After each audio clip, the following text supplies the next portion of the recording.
Welcome. I'm glad that you could join me tonight. I decided to start throwing these little blessings and prayer gatherings for a few reasons. The reason is that we need it, or so I've been told. The Morrigan is amongst the first of the gods who never seem to hesitate to say, care for your community, do this thing. The second reason was after a conversation with someone who helps to tend to my own soul, reminding me that I am in training sort of in a form of community ministry work, and that doesn't in these days need to be in person. I sometimes forget that, because I think in the past we've been very in person kind of event, and online was kind of that thing that, only a few people did. But I think over the last few years, we have kind of embraced the online community get together. Not everything needs to be in person these days. So it wasn't that much of a concern anymore, because while I'm learning the skill set of, talking and building community and connection and spirit kind of kindling. So I'm not or online is not as invalid as it once was. We're not alone. And that is the reason I opted to create these gatherings in this format, just because we're solitary witches and pagans for some of us, and others, we just have our small covens. It doesn't mean that we have to be alone. We as pagans don't need priests to speak to the gods on our behalf, but it is pretty convenient to have a pagan priest who can bring us together for blessings and the sharing of prayers and building of community. For later, if you have a special need, prayer, blessing, energy, there'll be time to share or request. If you want to remain anonymous, you can feel free to PM me here on Discord, and I will read it aloud without naming names.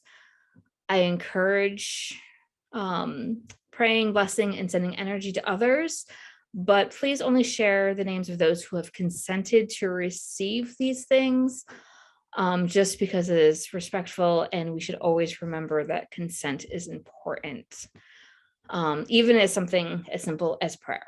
So I'm going to light our candle.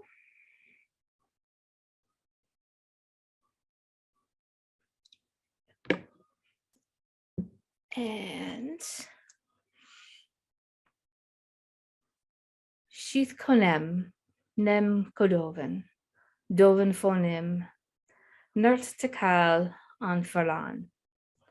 We gather for peace. We gather for love. We gather for connection. In this virtual space, we invite the gods to join us. May our minds be clear and our ears sharp, and our hearts open to their presence. Hail and be welcome. And in this space, we invite the spirits that walk with us, spirits of the land and place, spirits of our home and hearth. Hail and be welcome. And in this space, we invite the ancestors, those that walked before us, who guide us and protect us. Hail and be welcome. We pray for peace. We pray for the innocent, the civilians, those caught in the middle. We pray for the women. We pray for the children. We pray for the men. We pray for justice, for the blood spilt because of greed, for the harms caused because of the desire for power, for the cruel and unjustified ending of life. We pray for justice. And we ask that the gods protect the mothers, the daughters and sisters, the fathers, sons and brothers. Protect those that fight against these injustices, and for comfort for those whose homes have been lost and who struggle to fill their bellies, and those who have lost loved ones, friends, and community. And we pray for their cries fall on the ears of those who can make a difference. May we find the generosity to aid where we can. May we open our doors and our hearts to their plight, and may we find the strength to continue to endure. As we face an onslaught of divisiveness, anger, hatred, and cruelty, may we find the strength to be the tools of peace. Sheath ben Shiana, may it be 9 times eternal.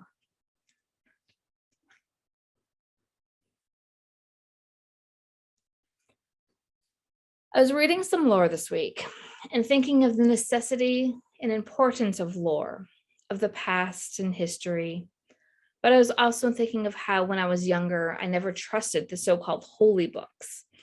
It's not that I didn't trust God, but I didn't trust the messenger. I've always felt that while God might have told men what to write, but man has this crazy thing we call free will. And with that, he has the ability to add and subtract things to the messages of the gods. And this isn't limited to certain religions, but all religions.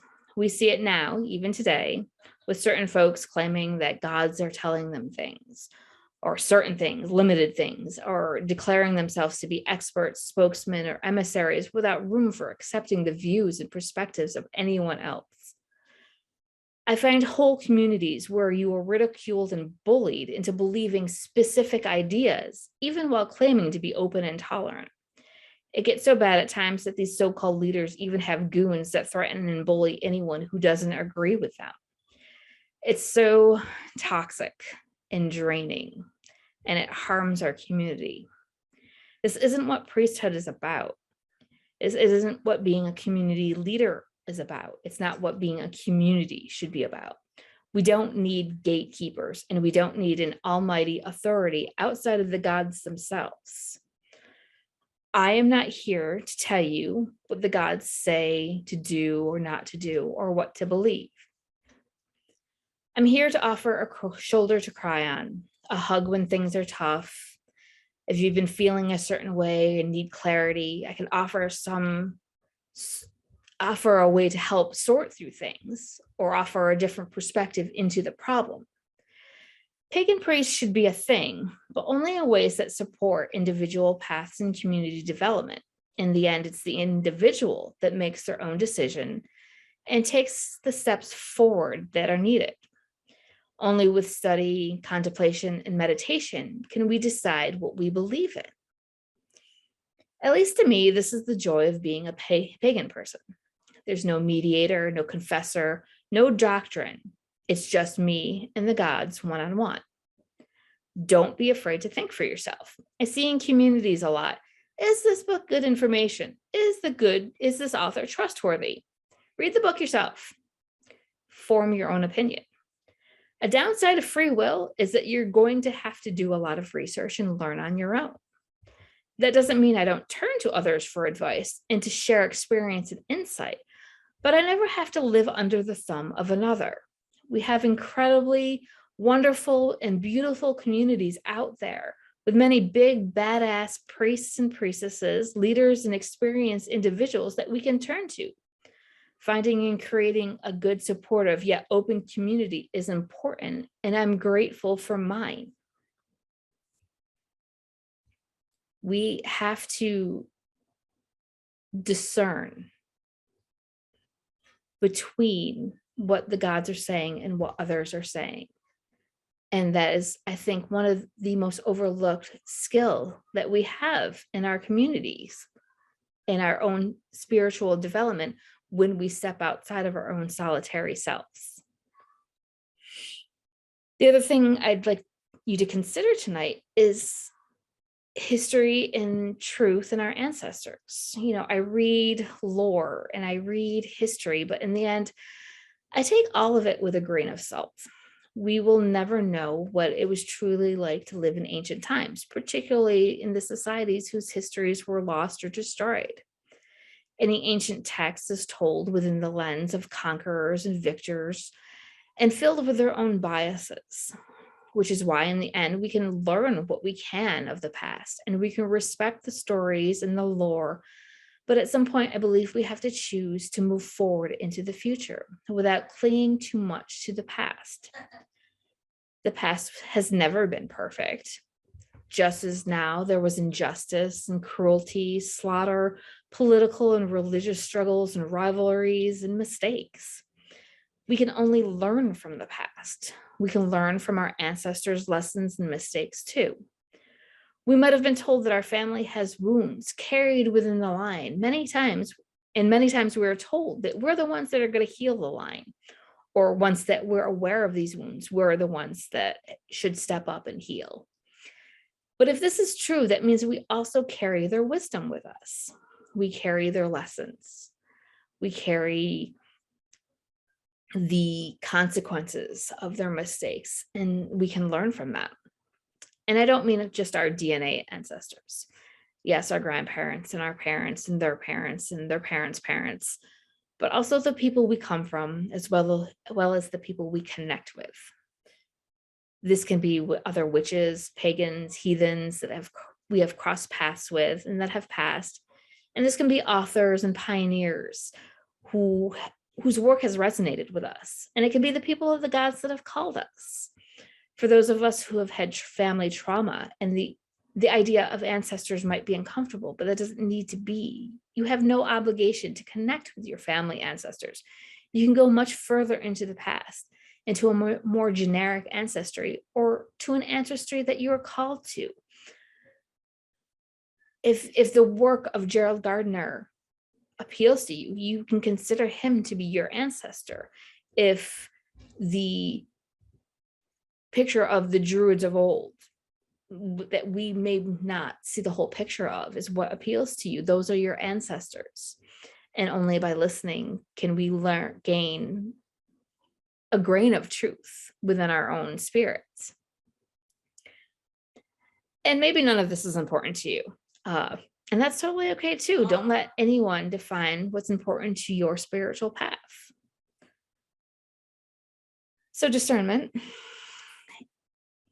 and contemplation, meditation, connecting with your ancestors, and gaining wisdom from the past. Those are the things that have really stood out to me this week in my meditations. And I hope it helps you, gets you to start thinking on these wavelengths as well. At this time, I invite anyone to come forward with their own prayers and blessings if they want to. If not, I do have a few prayers that have been requested and shared that I can share. I send prayers of support to the people of Ukraine and anywhere else affected by violence and war. I send positive energy to those in need of spiritual support, those in pain, and those struggling with their inner demons. May you find grounding and centering.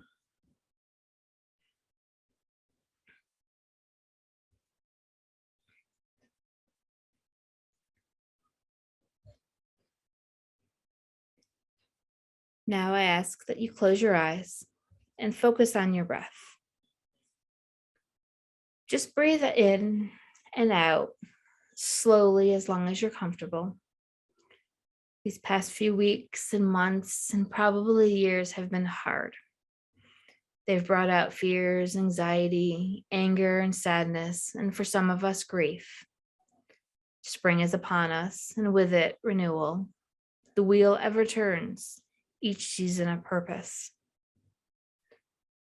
Go through your body with each breath, starting with your head.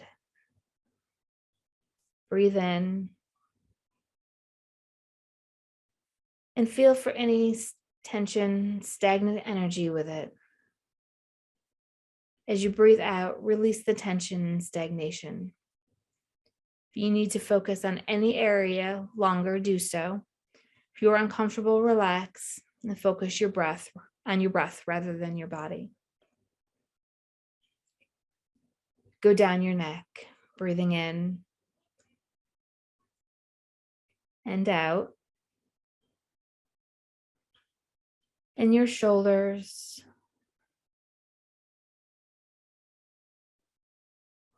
And down your arms.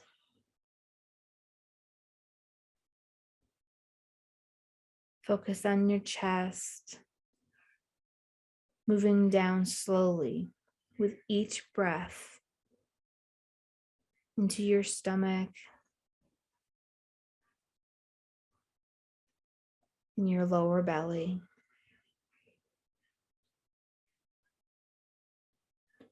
go to your hips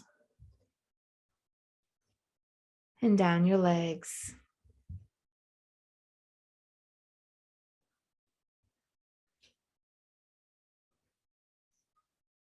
Until you reach your feet and your toes.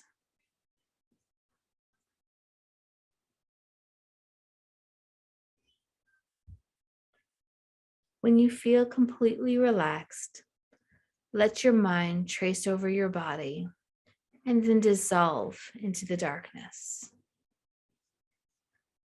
Your body and your mind are now floating within liminal space. It is a safe place, warm and filled with a feeling of calmness and comfort.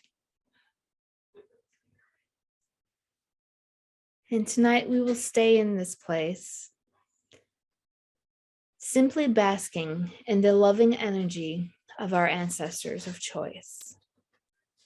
It is up to you whether the ancestral energy you are open to is your ancestor of blood or an ancestor of place, ancestor of community.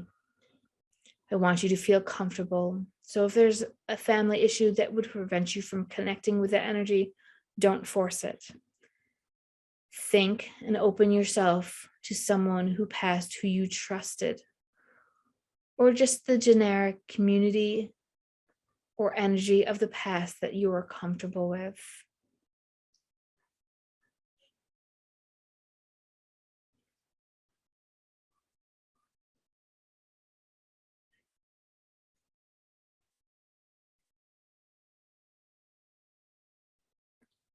Let their love fill you.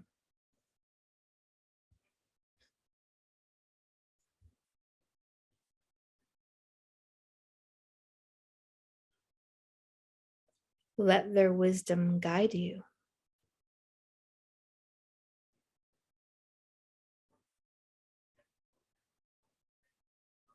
Let the lessons they learned be passed on. Sit in this comfortable darkness and listen. What do you hear?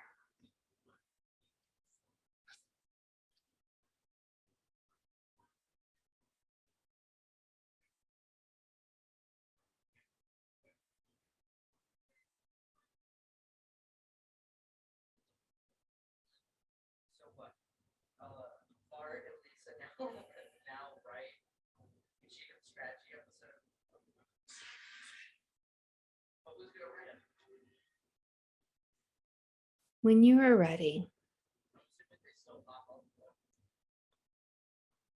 thank the ancestral spirits who visited you and say your partings.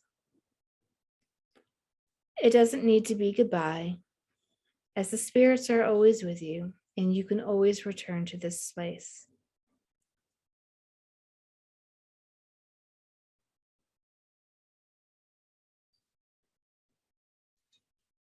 Allow your body to take shape once more, feeling the flow of blood circulate through your organs and limbs. And when you are ready, wiggle your fingers and toes.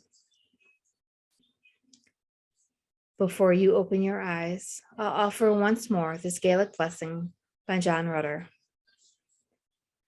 Deep peace of the running wave to you. Deep peace of the flowing air to you. Deep peace of the quiet earth to you. Deep peace of the shining stars to you. Deep peace of the infinite peace to you. Take some time to journal as soon as you can. Remember to ground and center. It's a good time for a good piece of chocolate. I hope that this has renewed and strengthened your spirit, and I hope you have found a deeper connection with the past and with your ancestors. And I hope that you move towards the future, wiser and trusting that you are an incredible, strong, wise, and free person, free to live, free to grow, and learn and evolve. You are sacred. And with that, our time ends. We give thanks to the ancestors. May you ever walk with us, guiding and protecting us. Hail and merry part. And we give thanks to the spirits that joined us. May there ever be peace between us. Hail and merry part. And we give thanks to the gods that accompanied us and made their presence known. Hail and merry part. Sheath ben Shiana, may it be 9 times eternal. And I give thanks to you all that joined me today. Hail and merry part.